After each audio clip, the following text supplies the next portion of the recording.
Hey, what's going on, everybody? This is Pastor Vernon and Pastor Ashley, and we're beyond excited to continue this conversation with you. Hey, these videos are all about taking the conversation further. We know that Sundays are sometimes just not enough.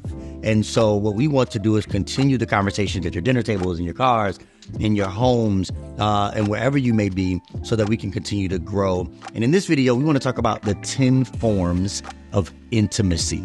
The 10 forms of intimacy. Now, we have to kind of first lay a groundwork for what intimacy is all about. When we hear intimacy, a lot of times we think romance, we think romantically, but one of the things that we've talked about in our church in the past is that the Greek word for love actually was 4 different words. There was a word philia, which meant friendship. There is the word storge, which is about affection. There is the word agape, which is about charity, the selfless love. And then there's eros, which is about romance and romantic love. But actually, the romantic love was not considered by the ancients to be the strongest or the most important love. It is important, but it's not the only love that we should focus on. So when we think about intimacy, we have to remove the cultural language and vernacular that just makes us think about it as when my heart flutters, or when I look at you and I give you the look. But really, what this word intimacy is all about is closeness. It is about what allows us to be close together. And we see this right from the beginning in Genesis chapter 2, verse 25. New Living Translation says, "Now the man and his wife were both naked, but they felt no shame." The way God originally created their union was that they were fully whole and fully vulnerable and fully visible to one another. But then if you read on, you know that they have this fracture in their relationship with God, but it also causes a fracture in their relationship. They begin to cover themselves. They begin to hide from God and each other. They begin to blame each other. All of a sudden, that which was vulnerable, open, visible, intimate, close, now becomes distant, divided, frustrated, and fractured. And so ultimately, intimacy is about the effort that we put in all ways to remain close together. And what we're going to talk about in this video is what sometimes gets in the way of us remaining close. And it may not just be 1 or 2 areas, but actually it's a much more robust and diverse understanding of intimacy. Yes, I love to think about that word intimacy. We've learned it as intimacy, being able to see beyond the exterior, but intimacy, what's actually happening. And going through these 10 forms of intimacy, we know that marriage is not one-dimensional, and that's why we have these 10 forms of intimacy. And we know that everyone won't be 100% in all of the forms of intimacy at all times. But our hope is that you'll be able to navigate through the different forms of intimacy, because we can't just rely on one. That's not going to be sustainable to healthy relationships. So it's important to walk through all these forms of intimacy that we'll do now. Absolutely. So let's roll through them. All right, get your notebook, get ready. Here it is. Number 1, communication is a form of intimacy. This is the ability to effectively express feelings, aspirations, and needs, to connect through talking, but also through body language, right? We also communicate without our words. Sometimes it's not what we say, but it's how we say it, right? So communication is about keeping channels open, listening and speaking. I love what the book of James talks about. He says, be quick to listen and slow to speak. So even our listening and active listening is a form of communication. And one of the things we need to always keep in mind is that we have to understand that often in relationship, there's a person who is a processor and there's a person who's proactive. So I am the person who's always like, let's talk. Don't let the sun set on your fury.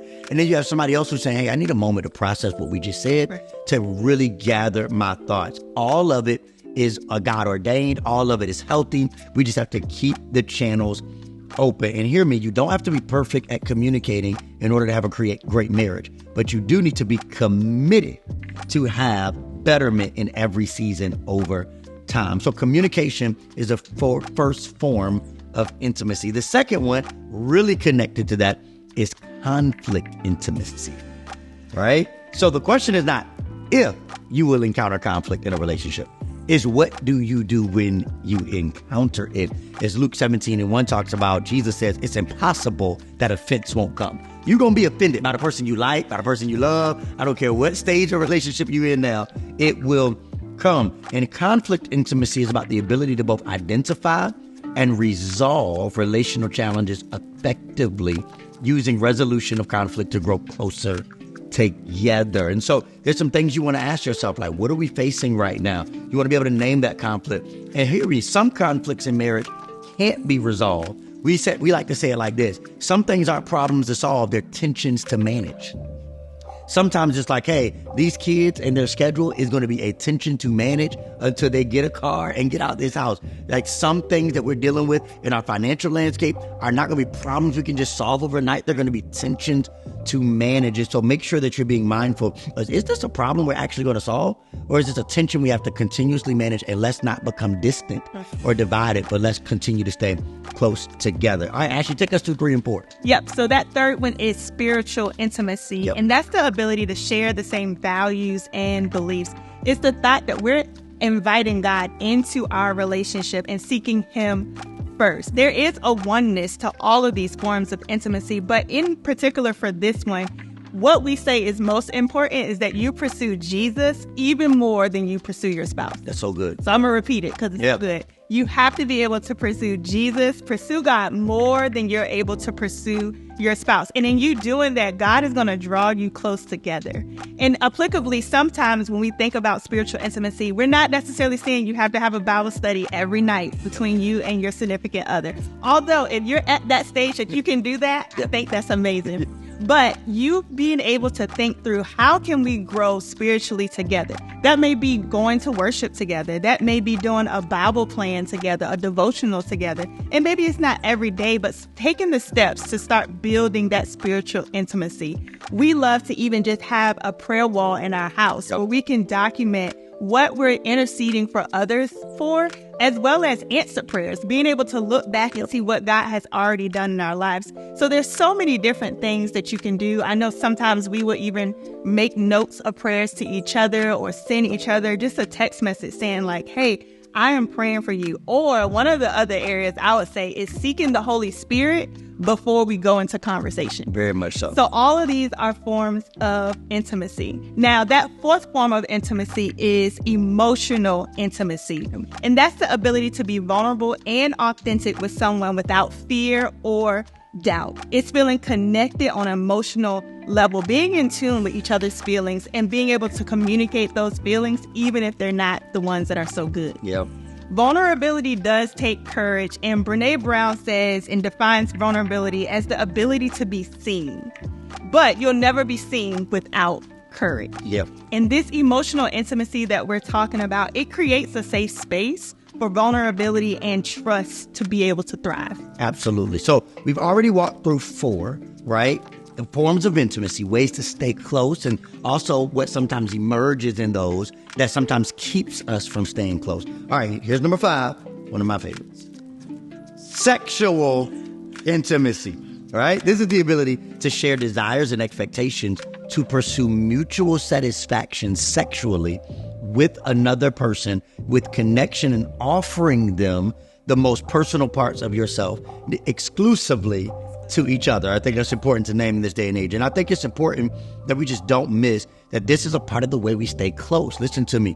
It is so imperative when you look at the New Testament. Paul writes to us that we even use sexual intimacy as a way to ward off the attack of the enemy. He says often when we if we're going to pull apart or not be intimate in this way, we need to come to a mutual agreement so that the enemy does not show up in our marriage, to whisper in our ear, to create any distraction. And so certainly we're not excusing any lack of discipline of our bodies. But what we can be doing in a relationship with one another is saying, hey, I want to keep us close. I want to keep us personally engaged and worship through this form. And so sexual intimacy is an important practice in ensuring that we don't become distant or frustrated, but that we continue to prioritize mutual satisfaction of our bodies and our physical needs as well. And I was going to say also with that piece of it, I think it's important for married couples to know to enjoy making it fun. Yeah. Like to make this something enjoyable. It's not something that we have to do out of obligation, but how are we finding ways to be intimate with each other as a married couple and making it fun, that we're both smiling, that mutual satisfaction that you're talking about. Girl, I could stop right there. I mean, that's 5. I'm just saying, like, all right, let me get back to it. All right. There's another one. Number 6 is commitment intimacy. Commitment intimacy. This is the ability to find mutual understanding about the concept and boundaries of commitment. Hear me loud and clear. You can have a great relationship with somebody. You can be engaged. Maybe you're watching this video. Maybe you've been married, but you haven't been married long. Maybe you've been married a long time, but your life is changing.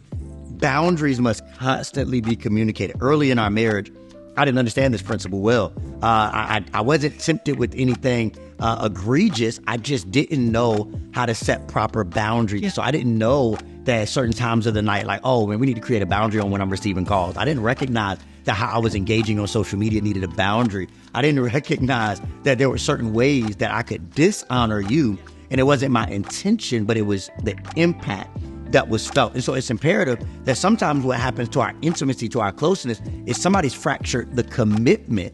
And it's like, man, that wasn't my intention. I just didn't know. And so be sure to share and have a mutual understanding about what is our understanding of what's appropriate in this house and this relationship, in our engagement and interaction with other sexes and friends and people and coworkers, so that we don't unintentionally fracture the closeness that God designed. All right, Ashley, take us to 7. Now, 7 has to be my favorite. All right. I think it's my favorite, and that is financial intimacy. Yep. And that is the ability to serve one another and share in the same values about the management and culture of stewardship within your home. That's the ability to be able to develop a plan for budgeting, spending, and saving. Now, in the married couple, or in couple in general, there's usually a saver, and there's usually a spender. And that's okay. That is completely okay. But as we're thinking about finances, it's important to work together to balance out those differences about money. Now, if we're honest, the topic of finances can be a challenging one, but it doesn't have to be. All we have to do is make sure that we're really communicating about our goals, what our challenges are, and I always like to communicate about what our wins are in this season when it relates to finances. Yeah, I think it's been such a critical one in our relationship. As we've said many times before, we were able to pay off $150,000 in debt as a couple, and that was a shared win. And that breathed life into our marriage and our relationship, as we knew we were accomplishing things together. But it also made us close, because as we were sacrificing, right, we had to create more time for each other. We were like, hey, everybody eating out. We got to cook together, hey?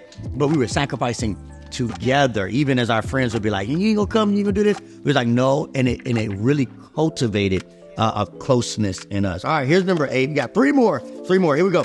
Recreational intimacy. This is the ability to find mutual enjoyment and compatibility in time spent together. This goes back to that Greek word of love, philia, which actually the ancients considered to be one of the strongest forms of love. Friendship, right? Just because you're deciding to get married, or maybe you're already married, does not mean that you shouldn't be cultivating friendship, right? And so what do you do recreationally together? Do you like movies? Do you like hiking? Do you like playing a sport together? Do you want to get into golf? Do you want to cook together? Like, what is it that brings you joy together? And this is all about experiencing closeness and connection through fun and through play, helping each other rejuvenate through stress-relieving recreation together. It's important to have fun together. Now, look, I know number 5, sexual intimacy. I can have fun with that too, right? But there are many other ways to have fun together. All right, Ashley, take us through 9 and 10. Number 9 is domestic intimacy, and that's the ability to serve one another in tasks associated with domestic responsibility and expectations. Experiencing closeness through the home, through what happens with your family, the common task of maintaining a home. And once again, communication plays a vital role here, especially between what expectations are and what actual reality. Okay? Because there could be some differences when it relates to those domestic responsibilities. But having conversations about who's going to do the cooking, who's taking out the trash, who's doing the cleaning, who's taking the kids here and there, all of those things take conversation about your domestic responsibilities. And one way that we have managed this is we do have a shared calendar. And I love to say, if it's not on the calendar, it probably doesn't exist. Okay. Now that works for us, but it helps us have a shared understanding of who is where, what responsibilities are needed, and we know that we're working together as a team to accomplish this. And now we're able to pull in our kids, they're able to have those responsibilities, and we're able to manage and steward our home together. I just want to add, because one of the quotes that we love to say in premarital is the space between expectation and reality is the measure of your disappointment, right? Anytime your expectation is here and the reality comes in here, that doesn't matter what it may be, something fills that space. Resentment, bitterness, disappointment, frustration, anger, all of these things. And what we have to do to combat that is close the gap, right? To say, hey, let me clarify my expectations. So you and I grew up in two very different homes. And so as we grew up, I grew up in a single parent home. You did not. And so there were certain things like your dad did, like her dad would wash the car like every Saturday, still to this day. Even if my car is in the driveway and I didn't grow up like doing that, like you'll see that, like, you know what I'm saying? Like you just want to wash the car just cause, you know, what we believe about dishes and the sink. And I believe that there's an indentation in the sink because it is intended to hold dishes for the entirety of the evening. My wife didn't believe that. And so what will happen is these domestic responsibilities will create, again, a division or a distance in us when really intimacy is about forging that closeness. And once we started to close the gap between expectation and reality, we begin to find more unity. So that's important. All right, we got one more. Let's go. That is intellectual intimacy, the ability to be mentally stimulated by one another. Here we ask the question, how do you stimulate my mind? And depending on what your values and experiences are, this could be a lot of different things. It could be just healthy conversation about politics or religion. It could be sometimes we would like to read a book together and then talk about that.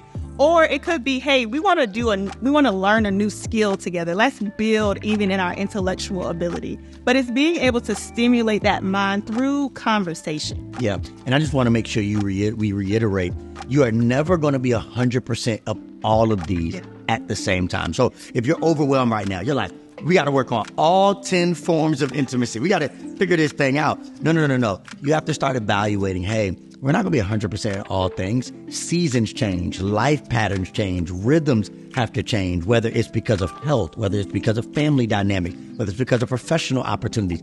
You always have to adjust and be flexible. But what we do have to be aware of is how do we continue to forge closeness? Yeah. I also think it's important, let me speak specifically to those of us, and I'll say specifically even to men, like sometimes we can put a premium on one form of intimacy and ignore all the others. And so it's so important that we not say, hey, this form of intimacy is here and the rest of them are here. No, all of these expressions of closeness are vital to the health of our God-given relationship. And I just add to that, as a woman, I think the 10 forms of intimacy help provide that language. Yep. Sometimes we don't know, something's off, we don't know what it is, we're feeling some type of way. But hopefully as we look through these 10 forms of intimacy, you can kind of evaluate, well, what is it? What kind of shared language can I provide that now we understand together? And that I can come and say, hey, I feel like we're a little low in domestic intimacy right now. Or I feel like we're not having fun together. So I think we need to up our recreational intimacy. But now we have that shared language and understanding together. Absolutely. So we want to make sure that you join in on these 10 forms of intimacy and take a challenge. We want you to go through these 10 forms and identify 2 to which you feel like you and your significant other are doing really, really well. But then we want you to go back through and see what 2 forms of financial or intimacy in general that you're maybe not doing well. I don't know, maybe I just spoke to some people's finances. But just determine 2 of those forms of intimacy that you can be working on as a couple. Absolutely. We hope you enjoyed this, and we hope you enjoy all the resources being provided. Keep the conversation going, because ultimately healthy relationships start with healthy people.